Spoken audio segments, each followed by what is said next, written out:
मानवी भावनेत खूप शक्ती असते आणि भावनाच माणसाला चांगले कर्म आणि वाईट कर्माकडे ओढून घेऊन जाते व हळूहळू माणूस प्रभावाने कधी न नष्ट होणाऱ्या सवयींना बळी पडतो व चांगल्या भावनामुळे स्वतःही आनंदित होऊन जातो.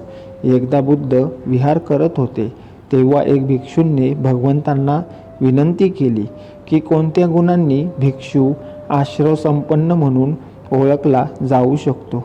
भगवंतांनी सांगितले, जर भिक्षू श्रद्धावान असल्यामुळे अकुशल कर्माचा त्याग करून कुशल कर्माची भावना करतो, अभ्यास करतो, तर त्याचे वाईट कर्म अप्रभावी होऊ लागते.